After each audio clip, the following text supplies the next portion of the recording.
It's another battle for the Aggies, and the KSL Sports Zone has it covered. The Aggies head south to Las Vegas for a Saturday afternoon showdown against UNLV. Your home for all the play-by-play coverage of Aggie football is right here on 97.5, the KSL Sports Zone. This is Hans Olsen and Scotty G, presented by Mountain Land Supply on 97.5, the KSL Sports Zone. Hans and Scotty, I know, 97.5, the KSL Sports Zone. Hope you're all having a tremendous Monday. Man, I'm having a great Monday because Utah is now back in action. Yes. So we get to see if they're who we think they are. Through the last couple of games, they've skyrocketed up with lots of expectations, and I think that they've got just the right test with Baylor. I think it's a good test for Baylor. Kind of done with these double buys. You get one bye. Yeah. That's all you need. Take one. You don't need to. So we get Utah back in action. BYU getting ready to wipe the stink off, and they get back in business against TCU. I'll start all that game prep coming up tomorrow. Get ready for that call. And Utah State has to figure out one win out of the three top teams in the Mountain West Conference right now. Just got to get a W. All right, here's Kalani Sitake, his weekly conversation as the Cougars, coming off a tough loss, now have to regroup and find a way to pick up a win. Here's the head coach of the Cougars. Yeah, on to the next game. Obviously, having time to reflect on the game and learn from the film against Texas Tech. Proud of how hard the guys played. Obviously, didn't do enough to put ourselves in a position to gain a victory, but I appreciate the effort and the willingness to be physical. So that was there, but way too many mistakes for us to be in a position to come back in that game and to put ourselves in a position to have a right to earn the victory. But a good opportunity for us to learn, and so we'll definitely learn from the game. I've said it before: to stay humble and stay hungry. And unfortunately, when you experience a loss like this, it makes it easier to be humble and hungry. And so we'll bank on that, and then we'll also bank on the opportunity that we can still learn from it, and we can still play better football. I just did feel like we played our best, and that was the worst timing. So that's my job as a head coach, to get these guys better, playing at their best, and I'll try to get that done this week. Looking forward to the matchup against TCU. Sonny Dykes a great coach. I've known him for a long time, and he and his wife Kate are awesome, great people, and amazing leaders. And so Sonny's done a great job with his program, and they're going to, I'm glad that we get to be at home. It seems like we haven't been at home for a while, so good to be home. But I know Sonny will have his team ready to roll, and it's not going to be easy. They have very it's a challenge, but I'm glad we get to be at home and get ready for that game Saturday night. But looking at what they do offensively, defensively, and special teams, they're tough, and they have tons of athleticism all over the place. They're a physical team too, and so this is going to be a battle. We have to take advantage of all the time that we have and prep for them, and looking forward to the matchup. And looking forward to bouncing back from this this bad taste that we have from the last game. But I say that Texas Tech did a great job. They're one of the best teams in the country, and we're looking forward to being better than we were last week and doing that against TCU. They have great coaching staff too. You can see that Kendall Braz has done a great job with the offense, and then Andy's done a great job. Andy Avalos done a great job with the defense, and the quarterback, we recognize him from before. We played against him, and he can get after you. He throws the ball. So thrown for almost 2,700 yards, and an effective runner, and he can hurt you in a lot of different ways, and he has weapons all over the place. And defensively, they get after you too, so they can make things really, really difficult for us. And we're gonna have to be at our best to earn the victory, and looking forward to improving from last week to this weekend. So what questions do you guys have for me? Our first question will be from Mitch Harper. Kalani, you brought up the film. I'm curious, just were there areas that you found as maybe positives in a game that was maybe otherwise a tough setback? Were there positives in that film review? And if so, what were they? Yeah, there's a lot of positives. I mean, I probably can some of us that we're a physical team, and they brought the physicality to us, and I thought we responded the right way. We just didn't make enough plays, and I think they took advantage of the opportunities that they had. We didn't, So I think in all three phases, we wanted to play complementary football. They did it, we didn't, and then even when we had an opportunity after halftime to make a comeback and then try to find ways to get back in, it's why you can't. You have to start the game faster, and you have to start right from the beginning. And they were not going to let us come back from in that game. They've seen enough of that in the film, and so we when we tried to get momentum and try to get back in it, it just wasn't there. But I mentioned before, the effort was there. Our guys, they work hard. We just got to play smarter, and we got to play better in situation football. And they're a really good team, but there's things that we can do to help ourselves, and I don't think you can make up the difference in one play. But we got to find ways to put positive plays together. I thought we tackled well on defense, and for the most part made plays, got some stops, and we just if you're looking at the game, the average starting position did not go in our favor. We weren't able to flip the field ever, and it's a bad time to shank a punt. And we shanked a couple of them, and so that didn't help us in our field position. The turnovers didn't help us in a lot of different ways, and when it's all said and done, we normally do that to people. They don't usually do that to us, and we're 3-0 deficit of the turnover margin, and then they got after us. I thought at the beginning we had some really good things, stuff in the run, and then to muff punt, bad timing, all that stuff played into it, but. The guys kept believing, they kept fighting, and now we'll see if that belief can carry on to this next week. I believe the guys are embarrassed by that game, and I believe that they're gonna be coming in here ready to work today, and I bank on it. That's the type of guys that they are. Next question from John Kuhn. Kalani, you mentioned that you needed to get off to a faster start against Texas Tech, and looking back at a couple of previous games, it seems like the getting off to slow starts has been an issue for the offense. Do you feel like that's a matter of execution, or is there some other issue behind some of the slow starts that are recurring on offense? Well, I mean, it's not all slow starts. I mean, there's some games that we did score first, so I think to generalize it like that on one game is not correct. I think as a team we need to start faster, and just you can put a lot of the attention on the offense, but we won games because of the offense too. We got one game because of special teams, and we won games because of defense. So we need all three phases to work well. That's my job. I think when it started, you don't have to score on every drive, but I think to start the game off, I think we punted and we shanked it. That's not a good way to start the game. And then defense got on the field and forced them in some negative yardage. And looking at it, I mean, we're in a good spot, and then we dropped the punt. And so that's so the fast start wasn't really anything of an issue. Not everybody scores on the first drive. You know what I mean? Sometimes that happens, but you can, if you look at the start right from the beginning, the bad punt was an issue, and so that's not the offense's fault. Sometimes the offense, a good drive is punting the ball and flipping the field, so that didn't help us in our average starting position and field position, and then dropping the punt didn't help us either. And so that puts right then from that first series, first few minutes, we were put in a bad spot, and then I mean, I think we're down 10-0, and they still had negative yards rushing.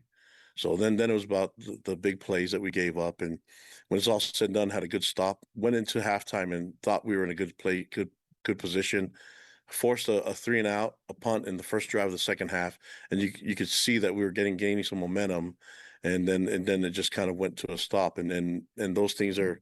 I mean, you tell me, can we fix catches and drop passes, and can we fix better execution? Those are things that we're going to work on, and that'll get us. You can't have those lack of opportunities and missed assignments and mistakes against great teams and expect to be in it in the end. So we're very aware of what the deficiencies are, and then we just got to get to them. And I got to do a better job making sure that we play more sound at the beginning. And every play matters, especially when you talk about putting together stacking plays at the beginning of the game. Next question from Jay Drew. Yeah, Kalani, what was Bear's kind of mental makeup after the game, and how do you expect him to respond moving forward? Yeah, he's going to respond the right way. I mean, he knows that it wasn't his best outing. It wasn't the best for our entire team. But I know one thing about him. He's willing to work. He has great work ethic, and he's going to be better next time. And so we're looking forward to seeing the improvement, and he's committed to doing that. And I just wanted to ask you about Gennaro Guilford's work with the cornerbacks. I mean, if there was the defense obviously played well enough for you guys to be in the game. What did you take away from their performance, specifically Yeah, the secondary? well, I don't think they gave up at all. You know, that's what I like, that they kept fighting through it. And you know, we wanted to go to the very end and try to find ways to get it. In fact, in the end of the third quarter, we decided to punt the ball because we felt good about our defense getting out of the drive, and we wanted to pin them deep in the in the red zone. We've done it before, you know, and we decided to punt it, pin them deep, hopefully get the field position flipped our way where we can make them punt out of their you know, backed up, and be in a position where we can have a shorter field for our offense, and then we shank another punt. And so that that's not good. You know, so it's hard when you're trying to execute things and things like that break down. And the sad thing is that Sammy hasn't done that all year. He hasn't shanked punts at all, and to have both of his shanks show up here in this game is unfortunate. But regardless, the defense kept playing, you know, and those guys never gave up. And there's no finger pointing here. In fact, with all three phases, those guys know they got to work together. We'll circle the wagons. We understand what's being said outside. We never listened to it before, and if we did, now this is the time to not listen to it. So we'll circle the wagons, get back to work, and that's the remedy. Got to get back to work and figure this thing out. And we're still in a good position, though. You know, I want them. These guys have worked really hard. We're in a really good spot where we can still control our destiny, and the destiny starts with this week, learning from the game over the weekend, and then getting it over with, and knowing that we got to go to work, and then seeing ourselves perform much better this weekend. Next question from Jake Hatch. Yeah, Kalani, how much concern do you have about special teams being a recurring issue? The muffs that Parker's had, some ill-advised returns, that type of stuff. Yeah, there's all the things that we know we can do better. Yeah, so those are fixable, though. We'll work on it and getting fixed. You know, that just it's stuff that we can fix, guys. It's not like rocket science or anything. We just got to work more at it and be more efficient, and try to find our guys to be in a more confident position to make those plays. And it seemed in the first half you guys had more success running the football between the tackles. What changed there, in your opinion? I don't know. I think maybe some missed assignments, and then I think it was Texas Tech's attempt to just not allow us to have any positive yards, and try to take away the run game from us. And you know, they were keen on that. Even the quarterback scrambling, they're positioned for that. And then when we had opportunities to make plays, it's like the missed catches, those were deadly. So all those plays, it's weird because in this position, you don't want to make a mountain out of a molehill, but you need to address the things that actually help turn the game against us. You know, the mistakes. Otherwise, how are you supposed to improve? And so there's no hiding around it. Like I'm with you guys, I got to be positive about what we're doing, because it's not like the guys went out there and made mistakes on purpose, but they have to own up to it, and everybody's got to be held accountable for all the mistakes that were made, and that's for myself, the coaches, and the players. Next question from Mitch Harper. Kalani, 2 years ago, you faced Josh Hoover and TCU, and they had a pretty big day, and it was kind of like his breakout performance. Where do you think Josh Hoover's evolved since that, 2 years ago when you first faced him, to now getting ready for Saturday? Yeah, he's even more deadlier now. He has more experience, and he's got he understands the offense. You see him making checks. He's just a veteran now. Back then, we were hoping that maybe him being new to the scene and inexperienced would be in our advantage, and it wasn't. So now he's a much better quarterback, and you see in the way he distributes the ball to all different receivers, the way that they run the ball, the way that he reads RPOs, and I mean he's a really good quarterback, coached really well, and so this isn't going to be easy. But that didn't go well for us a couple of years ago, and we remember that. So we're going to have to find ways to be better than we were against him the first time around, and we get to have him at home, which is going to be helpful for us. Does TCU's offense, and I ask this because you guys face a lot of different looks in the Big 12, but is there anyone that you faced already that they kind of remind you of offensively that you've seen this season? Well, the thing is, they do things differently where they can run the ball if they want, and they can pass the ball every down if they want to. I think it's not like you're just going to go out there and impose your will on them. They have different ways to attack you, and they can throw the ball downfield. They can. He's an accurate thrower where he can thread the needle if he needs to. He doesn't need to make big time throws right away. He's an accurate arm. He can throw across the field, things like that. So. I think they're a complete offense where they can do a lot of different things. We have to be a complete defense and defend it all, and that's easier said than done. That's why teams that are coached by Sonny Dykes usually find ways to score a lot of points. And so, and when all the attention goes to the offense, you forget that their defense is effective too, and they can get after you too. And then, they're a well-coached team, man. The coaches, I've known them for years, and those guys have amazing reputations. And there's a reason why those guys played for a national championship a couple of years ago. There you go. The head coach of the Cougars, Kalani Sitake. He, let's just say the shank punts are very much on his mind. He was not happy about those. He referenced that many, many, many times. Special teams really let him down. Really let him down. Muff punt, missed field goal, shank punts, fielding kickoff. That was a head scratcher too. Well, I was talking with somebody trying to better understand it. He thought maybe there was some confusion because it hit at the 5. He was standing inside the goal. It hit at the 5. He ran out of the goal to pick it up off the bounce.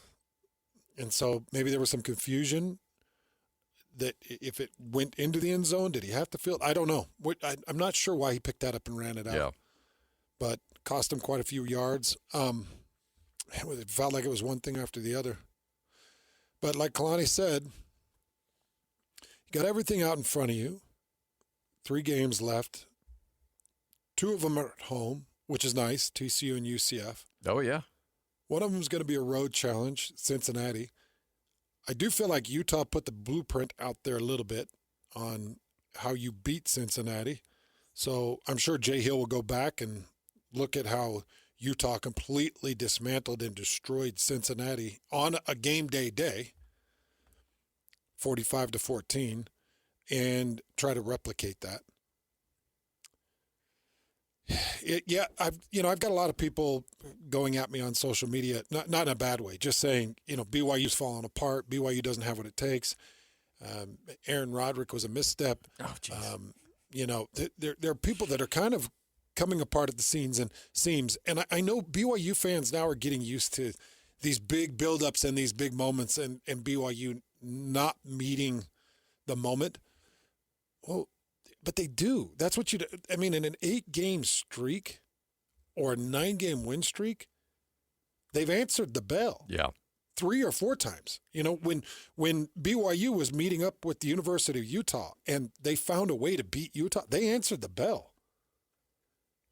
And when BYU headed to Ames, Iowa to take on Iowa State, everybody had Iowa State favored. Oh, yeah.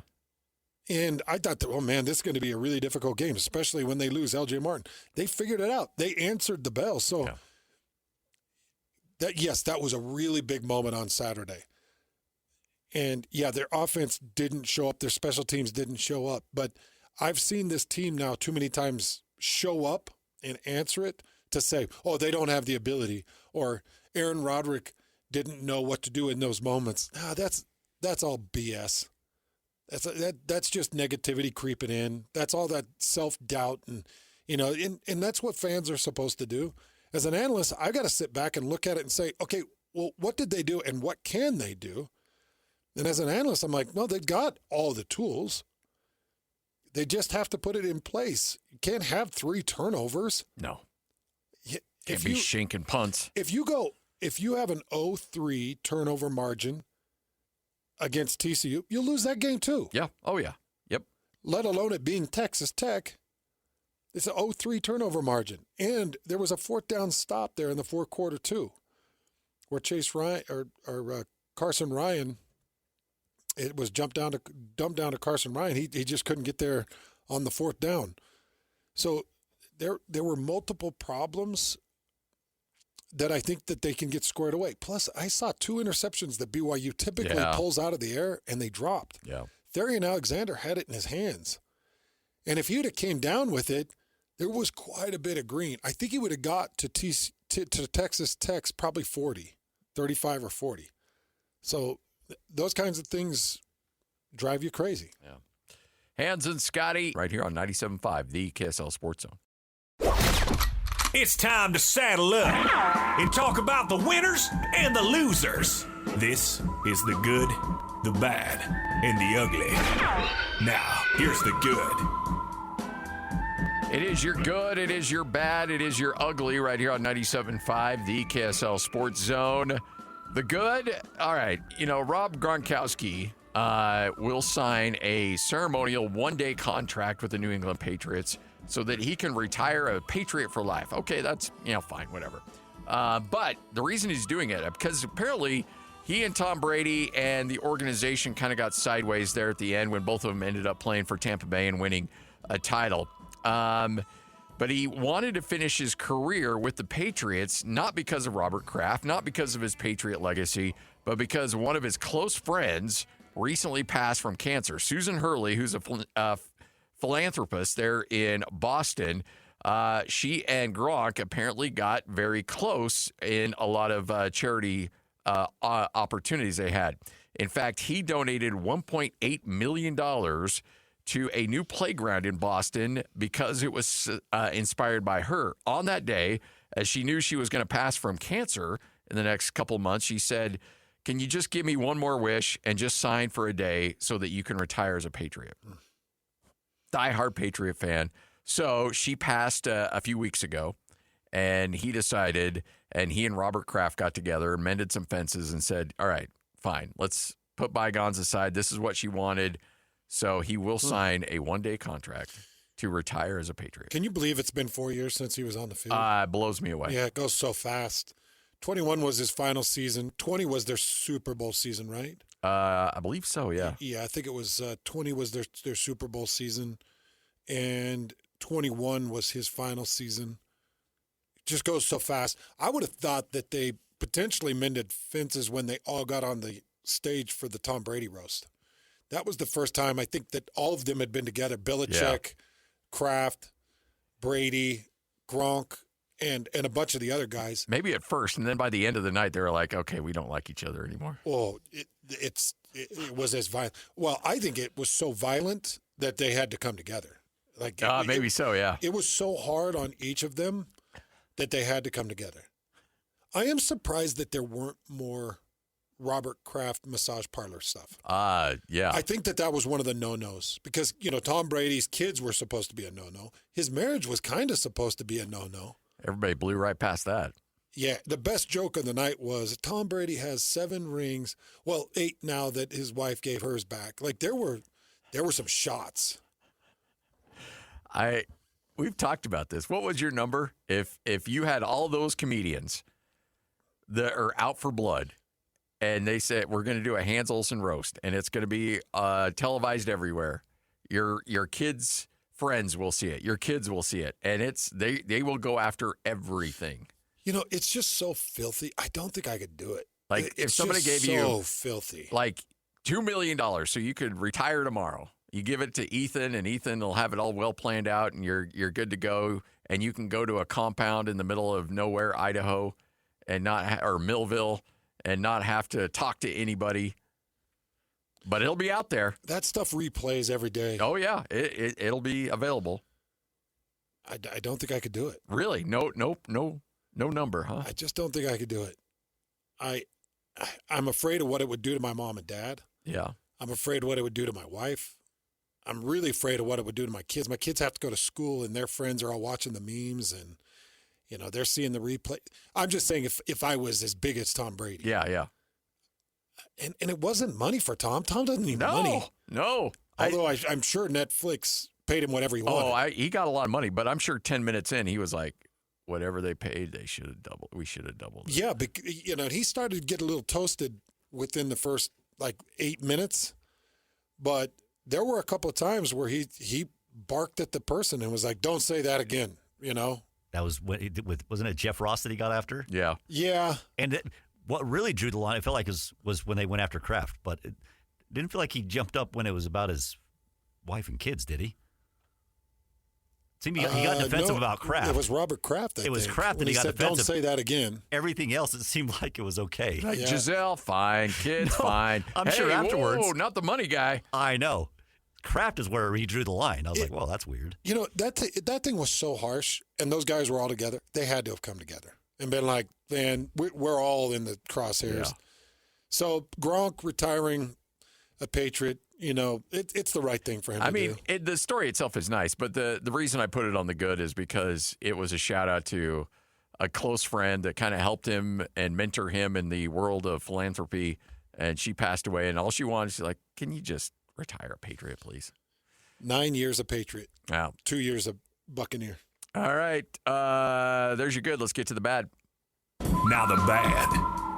You're used to dealing with injuries and all kinds of issues throughout an NFL season, but you're never really expecting this. Denver Bronco linebacker Alex Singleton, who's been playing really well, underwent surgery on Friday for testicular cancer after being diagnosed last week during the before a game against the Raiders. Singleton said he shared the news with his teammates and coaches and then went public. Says, "Thankfully, we believe the cancer was caught early with a great prognosis for me and my family. While we are still awaiting some additional test results, I fully expect to return to the field in the coming weeks." But again, you worry about ACLs and MCLs and all this other stuff, but you get hit with a cancer scare in the middle of a season. That can really throw you for a loop. It's wild. A lot of tough stories coming out of the NFL. You saw the Dallas Cowboy that passed away. Yeah. You've got this testicular cancer issue. Did they fire Brian Daboll today? Yes. Yeah, just a that was couple just hours today? ago. Yeah. The NFL is just in a bad news cycle. Just a lot of tough stories and a lot of early firings, and it's just a bad news cycle. And wasn't there, look, I'll admit, I'm an AFC West guy. I'm an AFC guy. I don't really pay much attention to a lot of the NFC, and I'm a little bit more honed in on my teams than I am the league. But it just kind of felt like there was some pretty good momentum there in New York. And I know they're not having a great season, but they're 2-8, but you got a good quarterback. You got some talent in play, and it seemed like there was some opportunities to really build on that. And they're like, nope. 10 games in, he's out. Well, for a minute, I think Daboll thought that Jackson Dart was going to be his saving grace, and they lose to the 49ers and the Bears. And now that puts Jackson Dart, I believe, 1-4 as a starter. Wasn't his first start the win against the Eagles? Yes, you are correct on that. Yeah. So and then he's 1-4. Won that game and then should have beaten Denver, but Denver had that crazy come from behind victory. And then you lose to Philly. And then after Philly, during Philly, you lose Cam Scottaboo. Yeah, that's true.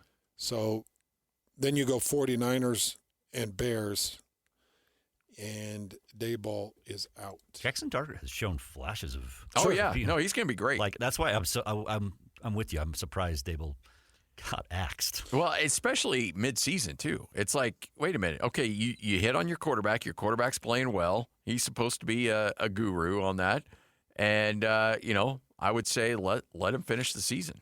Am I wrong in saying that the Indianapolis Colts look like the best team right now? Oh my gosh, you're not wrong. Not at all. And I keep waiting for that to come apart, and they still just keep churning out the victories. I do too. And I don't think it's going to pan out to anything because Daniel Jones is rough and tumble. Come on, did you see him yesterday? He's a gamer. A bloody mouth. He's a gamer in regular season, but it's like, has he ever won a postseason game? Well, he was with the Giants, so no. Has he even been to the postseason? Did he go to the postseason with the Giants? I don't think so. Feels like he always kind of just suffered down the stretch. But I feel like the Colts are a hot team right now. Who else is hot? Denver? Denver's a really hot team. Yeah, I'm not buying it, though. You don't you feel like it's a little hollow? Oh, it's very hollow. I've actually come over to his side on this. Yeah, it's very hollow. Where I thought they were probably Super Bowl bound. Yeah. I mean, they got a Super Bowl defense. There's no doubt. Absolutely. They got the best defense in the league, but their offense is really... Let's look at their last 5 wins. Jets, losing record. Yes. Giants, losing record. Yep. Cowboys, losing record. Yep. Texans. I don't know if Cowboys or not, but close. I think the Cowboys are losing record. If you have that up. Yeah, I'm pulling it. Oh, I think the Cowboys are losing record. I'm pretty sure they are. After their loss. Cowboy. Gosh dang it. This website's driving me nuts here. There we go. All right. Dallas is 3-5 and 1. Texans. Texans are 4-5. Yeah, and Raiders. So well, they have not. Do they have a winning record, Lloyd? No, they do not. They haven't beat a team with a winning record in 5 games. Yeah. How many of those games do they have to come back on? A lot. Well, they should have beat the Colts though. They were on the road, and look, if they don't get called with a stupid leverage penalty. Wow, they win that game. They should be undefeated. Yes. Oh, yeah. Both games. The Chargers came down. The Broncos, in their 2 losses, never trailed in the fourth quarter. What you should say is if the Broncos would stop trying to leverage. Yeah, watch the videos, watch the camera. Hey, here's the good news. We get to figure out who the Broncos are next Sunday. Yes. Yeah. 225 kick against the Kansas City Chiefs at Mile High. We get to see who they are. Yeah. But I'm not going to lie. I don't know who I'm rooting for. Hey, I'm not going to lie. I really don't. I really How don't. can you look at your I'm brother? really struggling. I'm in a bad place. He's not going to root for a guy. Okay. I am in a bad place. All right, if you had to choose between me feeling good about my team or that dude feeling good about his team. Oh, come on. I don't want either one of you to feel good about your team. All right. What's crazy is how about New England 8-2? Yeah, New England's coming along. And we got to talk about their quarterback a little bit. But here's what's crazy. So after the Chiefs, you got the Commanders down on their luck. Yeah, W. Got the Raiders again down on their luck. Yeah. You got the Packers and Jags. You'll probably go 1 and 1, 2, 3, 4. In that 5-game stretch, you should be 4-1. Yeah. Even Christian's calling you pessimistic right now. This team is lining up. He's just putting reverse juju out to not just be in the postseason, but to be a divisional winner. Oh, yeah. It'll come down to what happens with Kansas City. And they still Denver have 2 games against Kansas City. They have to go to Arrowhead in December, which is never fun. That's right. But Kansas City sits 5-4. It's not that they're the standard. The Chargers are kind of more in the race, but the Kansas City Chiefs right now, it's like, man, what would it be?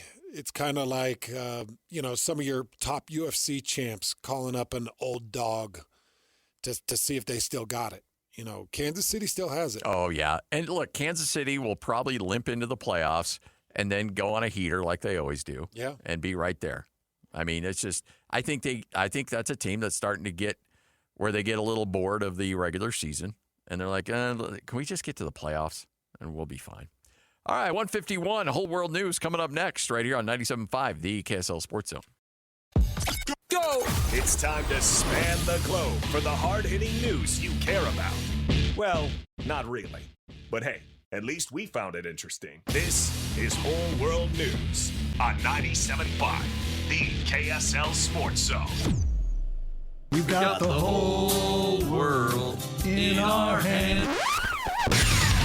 You got the whole world in our hands. We've got the whole world. Hans and Scotty, 97.5, the KSL Sports Zone. It is another edition of Whole World News.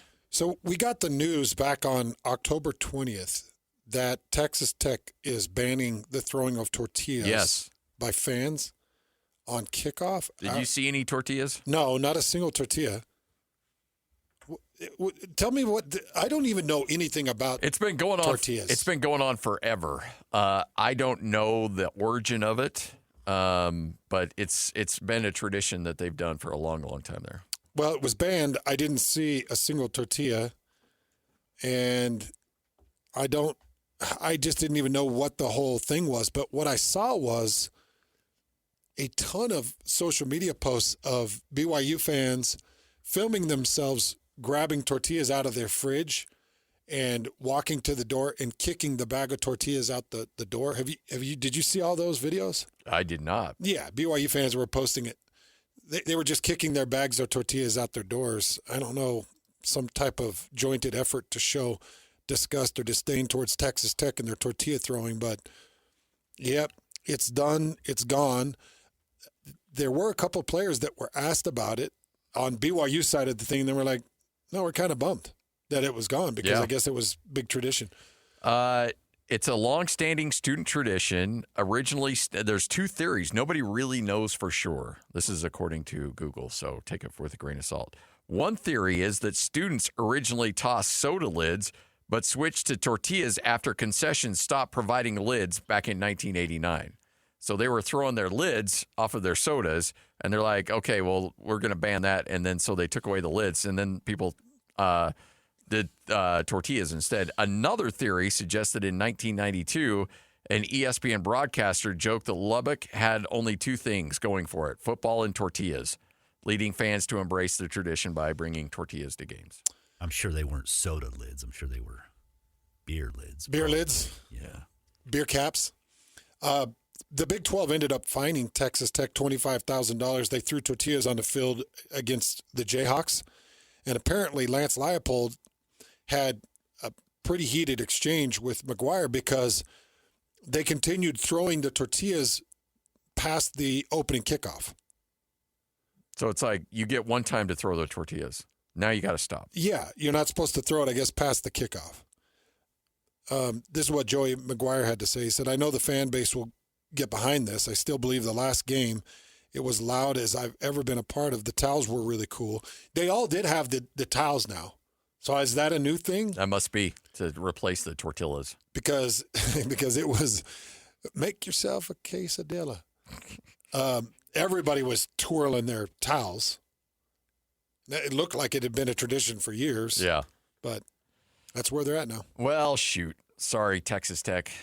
No tortillas for you. Are you a corn or flour? Corn. Really? Yeah. So if you got a fajita, you're going corn. Corn. I feel like the corn accentuates the flavor of the meat better. I would have taken you as a flour tortilla guy. Just not a flour guy anymore. I'm all corn if I can get it. Is that for health choices or for taste choices? More for taste, but some for health. All right. Interesting. Not that there's a significant difference in the macro makeup of a corn to flour. All right, so tortilla chip, a fried chip, flour or corn? Corn. Okay. Yeah, I'm that way on corn. Yep, still corn. If I'm eating my fajitas, give me the flour. Don't you feel like a corn tortilla, like if you're doing like a street taco or you're doing I like them on. I feel like corn really does let the meat talk more. But I also nothing I hate more than something that breaks apart, and it feels like corn breaks apart easier than flour. Yeah, there's places that don't do good corn tortillas. Yeah, it's got to be a good corn tortilla. Yeah, the best corn tortilla is at that place that I nominated the best fajita in town. Oh yeah. They do a fresh pressed corn tortilla. It doesn't break. I need you to take you to this other place that has. Yeah, you were telling me about that. Yeah. Do they have a good corn tortilla? I never do corn. I've always done flour, so I'm not sure. My wife does corn, and she likes them. Well, I would come in and test the waters with their corn. Hans and Scotty, 97.5, the KSL Sports Zone. I had to text Todd from El Matador, see if there are more corn or more flour tortillas there. He's got great both. Yeah. Both are delicious. Yeah. His enchiladas, he sent me home with the... oh, yeah. On your way to Provo. The meat gauntlet gave me one enchilada of every meat. I think it was it 6 or was it 8? No, I think it was Might have been 8, actually. It might have been 8 because it was a couple different styles of chicken, a couple of different styles of beef, some ground beef, like two different styles of pork. I think it was 8. Yeah. It's good. 97.5, the KSL Sports Zone.